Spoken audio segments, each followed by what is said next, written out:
चलिए स्टूडेंट्स शुरू करते हैं आज का वीडियो। विज्ञान का जो है इसमें एफएसएसए वाले में पहला क्वेश्चन है 25 डिग्री सेल्सियस का केल्विन में मान क्या होगा। 0 डिग्री सेल्सियस का केल्विन में मान होता है 273 डिग्री, और 25 डिग्री सेल्सियस का हो गया 273 प्लस 25 तो हो गया 288 डिग्री सेल्सियस।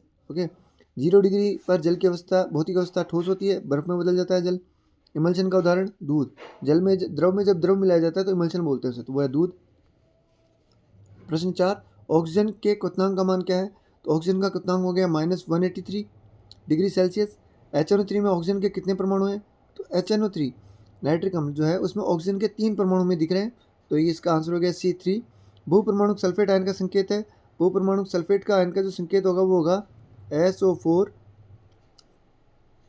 2-। ठीक है, तो ये इसका एक्चुअल संकेत है, तो आंसर हो गया C। इस तरीके से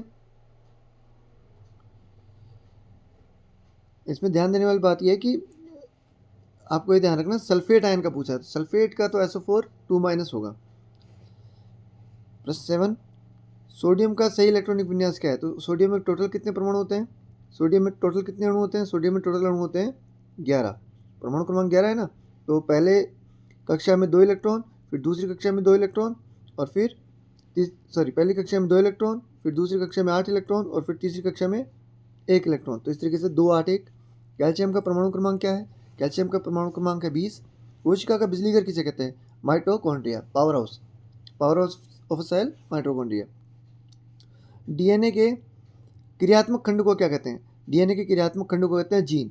ठीक है, जो क्रिया करता है वो जीन है हमारा। सी। प्रश्न 11, जीवधारियों में ब्लैंक रिक्त स्थान चालू हो गए हेतु नई कोशिकाएं बनती है। तो जीवधारियों में नई कोशिकाएं क्यों बनती हैं। ठीक है, प्रजनन के लिए बनती है। जो इम्पोर्टेंट है वो ये है वृद्धि और विकास के लिए। तो वृद्धि और विकास के लिए जीवधारी में नई कोशिकाएं बनती है। अमीबा एक कोशीय जीव है। अमीबा में केवल एक ही कोशिका होती है, एक ही सेल होती है, तो एक कोशीय जीव है। प्रश्न 13, ब्लैंक में चालनी नलिका पाई जाती है। तो चालनी नलिका क्या है। एक उत्तक है जो चालनी नलिका कहाँ पाई जाती है। एक उत्तक है फ्लोएम। पेड़ के तने में फ्लोएम पाया जाता है, फ्लोएम नाम का उत्तक, उसमें चालनी नलिका है, तो इसका आंसर हो गया फ्लोएम। रक्त एक प्रकार का उत्तक है, तो रक्त कौन सा उत्तक है। रक्त संयोजी उत्तक है। स्थिति में परिवर्तन एक है। अब स्थिति में परिवर्तन क्या है, थोड़ा सा इजी वे में देखें तो स्थिति में परिवर्तन एक गति है। बाकी प्रश्न को और अच्छा लिखा जाता तो ये होता कि समय के साथ स्थिति में परिवर्तन क्या है, तो वो हमारी है गति। तो स्थिति में परिवर्तन को हम यही कहेंगे कि गति। अगला है प्रश्न नंबर 16, किसी वस्तु का ब्लैंक प्रति इकाई समय में उसके वेग में होने वाला परिवर्तन क्या है। तो वेग में होने वाले परिवर्तन को हम क्या कहते हैं, त्वरण। यह आसान सा सवाल है। रासायनिक परिवर्तन का एक उदाहरण दो। रासायनिक परिवर्तन बहुत से उदाहरण हो सकते हैं, जिनमें सबसे आसान जो है वो है हमारा दूध से दही का जमना। यौगिक किसे कहते हैं। वह पदार्थ जो 2 या 2 से अधिक तत्वों के किसी निश्चित अनुपात में रासायनिक संयोजन करने से बनता है। मतलब 2 से ज़्यादा भी हो सकते हैं उसमें तत्व, और निश्चित अनुपात होना जरूरी है, तो उसको हम क्या कहते हैं, यौगिक कहते हैं।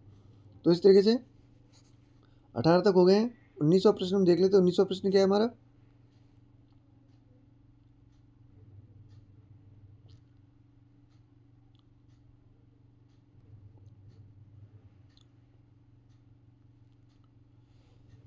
शुष्क बर्फ किसे कहते हैं। हम जानते हैं कि जो CO2 है, जो हमारी CO2 है, वो एक तरह की क्या है, गैस है। CO2 कार्बन डाइऑक्साइड जो क्या है, गैस। जब इसके ऊपर बहुत ज़्यादा दाब लगाया जाता है तो ये ठोस में बदल जाती है, और ये बर्फ़ की तरह दिखने लगती है और बहुत ज़्यादा ठंडी होती है।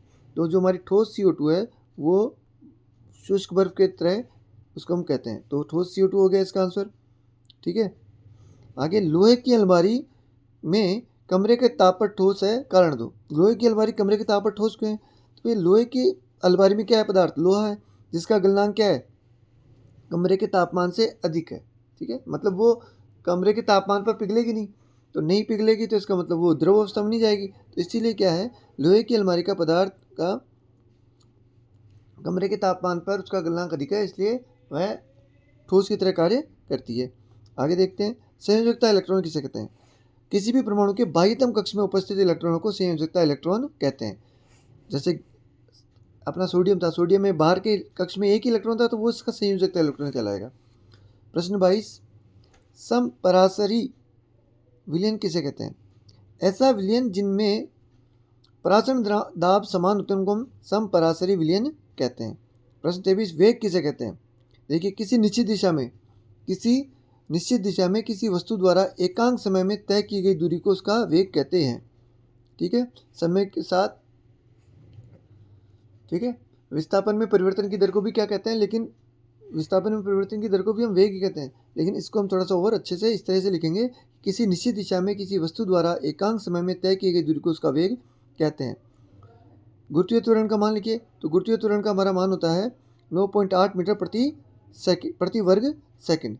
ठीक है, तो ये हमारा हो गया। अगला हम देख लेते हैं, गलनांक को परिभाषित कीजिए। वह न्यूनतम तापमान जिस पर ठोस पिघलकर द्रव बन जाता है, वह उसका क्या कहलाता है? गलनांक। टिंचर आयोडीन में विलयन कौन है? आयोडीन। हाइड्रोजन के समस्थानिकों के नाम लिखिए। 3 समस्थानिक हैं हाइड्रोजन के, प्रोटियम, ड्यूटेरियम, ट्रिटियम। ठीक है, 1s1, 1s2 और 1s3। अच्छे क्वेश्चन है, अच्छे से आप मतलब जितना आप इनको पढ़ेंगे ना उतना आप चीज़ों को समझेंगे। आगे देख लेते हैं, समस्थानिकों के 3 उपयोग लिखिए। वेरी इंपॉर्टेंट क्वेश्चन, कोई भी 3 समस्थानिकों के हमको उपयोग बताने हैं। पहला हम ले लेते हैं यूरेनियम का। यूरेनियम क्या है? यूरेनियम परमाणु भट्टी में ईंधन के रूप में काम में लिया जाता है। ठीक है, दूसरा है कैंसर के उपचार में कोबाल्ट 60 के समस्थानिक का उपयोग होता है। और तीसरा जो घेंगा रोग का इलाज होता है उसमें आयोडीन के समस्थानिक का उपयोग होता है।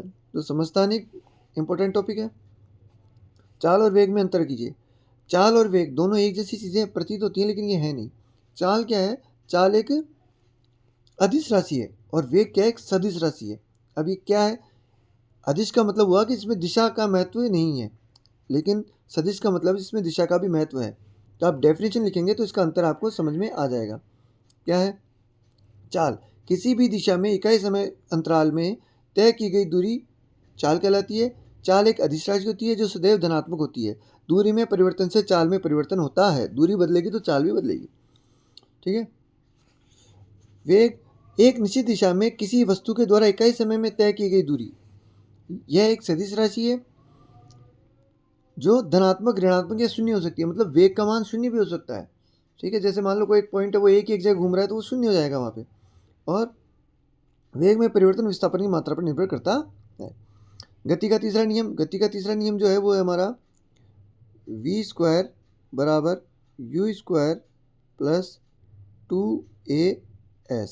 ठीक है, तो आप उसको इस तरह से लिखें। वहाँ स्क्वायर लिखने में थोड़ी दिक्कत थी तो मैंने इसलिए इसको इस तरह से लिखा है। ठीक है, आगे दाब किसे कहते हैं? इकाई क्षेत्रफल पर लगने वाले बल को हम दाब कहते हैं। तो दाब का सूत्र क्या हो गया? प्रणोद बटा क्षेत्रफल। अगला है किसी वस्तु के द्रव्यमान तथा भार में अंतर बताइए। देखिए, वैसे ही अंतर है जैसे चाल और वेग में जो अंतर था वैसा ही अंतर है भार और द्रव्यमान में। जो भार है वो पृथ्वी के केंद्र की, भार एक तरह का बल है जो पृथ्वी के केंद्र की ओर आकर्षित होता है और उसका मान गुरुत्वीय त्वरण के परिवर्तन के कारण एक स्थान से दूसरे स्थान पर बदलता रहता है। मतलब किसी व्यक्ति का भार पृथ्वी पर अलग होगा, पृथ्वी की सतह पर, पृथ्वी के अंदर जाएंगे तो अलग होगा, थोड़ा ऊपर चले जाएंगे तो अलग होगा। इसका मान, यह एक सदिश राशि है, इसका मान क्या हो सकता है? शून्य भी हो सकता है। भार को स्प्रिंग तुला से मापा जाता है। जो हमारी कमानी तुला होती है हम उससे इस भार को नापते हैं। भार का मात्रक किलोग्राम भार या न्यूटन है। द्रव्यमान वस्तु में विद्यमान पदार्थ की मात्रा है। यह एक अचर एवं अदिश राशि है। अचर का मतलब हुआ कि इसका मान कभी नहीं बदलेगा और अदिश का मतलब हुआ कि इसको आप कहीं पे भी ले जाइए द्रव्यमान को तो उसका मान हमेशा समान ही आएगा। इसका मान कभी भी शून्य नहीं हो सकता। द्रव्यमान को भौतिक तुला से नापते हैं और इसका मात्रक क्या है? किलोग्राम है। प्रश्न 33 है, परमाणु द्रव्यमान इकाई को परिभाषित कीजिए। बड़ी आसान परिभाषा है। परमाणु द्रव्यमान की इकाई को हम कार्बन 12 के समस्थानिक से मापते हैं। कैसे मापते हैं? कार्बन 12 समस्थानिक के एक परमाणु द्रव्यमान के 1/12 भाग को मानक परमाणु द्रव्यमान इकाई कहते हैं। फिर इसके बाद HNO3 में कि आणविक द्रव्यमान का परिकलन करें तो हाइड्रोजन का परमाणु द्रव्यमान कितना है? 1 U। एक नाइट्रोजन का वो भी 14 U और ऑक्सीजन का हो गया 16। अब ऑक्सीजन के कितने हैं परमाणु? उसमें 3। तो नाइट्रिक अम्ल का जो हुआ वो हमारा आणविक द्रव्यमान होगा 1U plus 14U plus 3 × 16U। तो हो गया, सबको सम करेंगे तो 63U। अगला है सूत्र लिखो, एल्यूमिनियम क्लोराइड और सोडियम सल्फाइड। तो एल्यूमिनियम क्लोराइड जो है ना, एल्यूमिनियम क्लोराइड को आप सीधा भी लिख सकते हैं AlC3। इसको मैंने समझाया कि तत्व प्रतीक Al है इसका और हमारा इसका 2। तो ये फॉर्मूला बन गया Na2S। तो इस तरीके से पूरा हो गया है।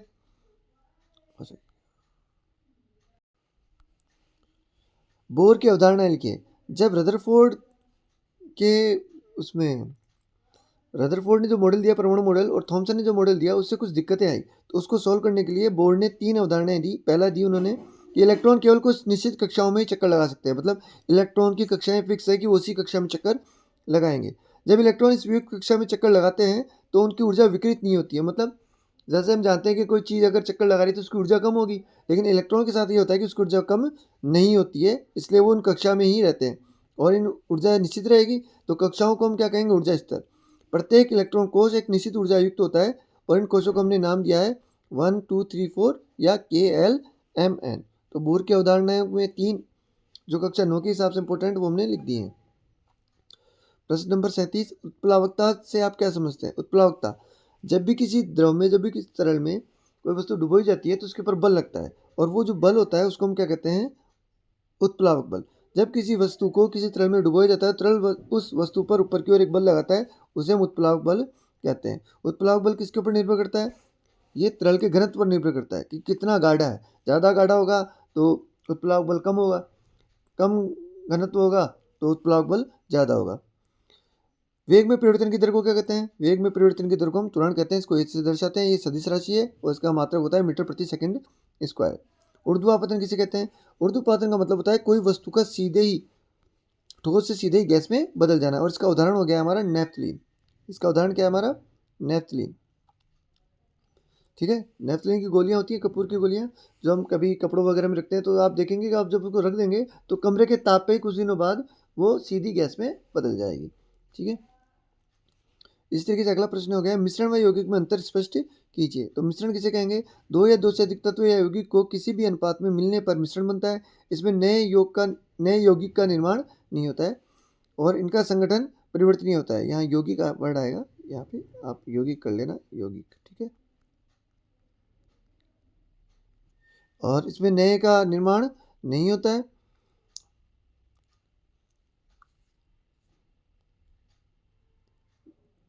इसका संगठन परिवर्तनीय होता है। मिश्रण उसमें उपस्थित घटकों के गुणधर्म को दर्शाता है। मिश्रण के घटकों को भौतिक विधि द्वारा आसानी से पृथक किया जा सकता है। यौगिक, दो या दो से अधिक तत्वों को निश्चित अनुपात में जब हम मिलाते हैं तो उसको हम यौगिक बनते हैं। और नए पदार्थ का संगठन सदैव स्थायी होता है। नए पदार्थ के गुणधर्म पूर्ण के भिन्न होते हैं। यौगिक के घटकों को केवल रासायनिक या विद्युत रासायनिक प्रक्रिया द्वारा ही पृथक किया जा सकता है। यहाँ पे भी यौगिक वर्ड आएगा। ठीक है, तो आप देख लीजिएगा इसको। आगे से चलते हैं हम।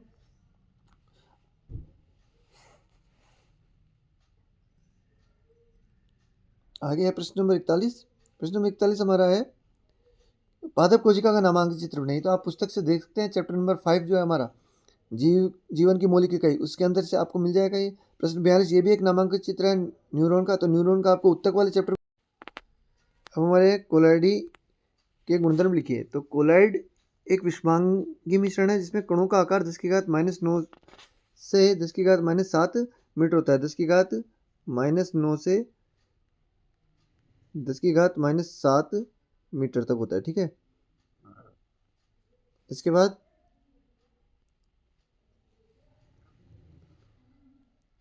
इसके कणों को सूक्ष्मदर्शी से देख सकते हैं। कोलाइड के कारण प्रकाश की किरण को फैलाकर उसके मार्ग को दृश्य बनाते हैं। इसके घटक को अपकेंद्रीकरण विधि द्वारा पृथक किया जा सकता है। तो ये हमारा पूरा हो गया है चैप्टर। आगे 2 बड़े क्वेश्चन हैं, वो हम नहीं कर रहे हैं, वो आप अपने बेसिस पे करें और अच्छे से पढ़ाई करें, अच्छे से तैयारी करें। फिर मिलेंगे नेक्स्ट वीडियो में। Thank you.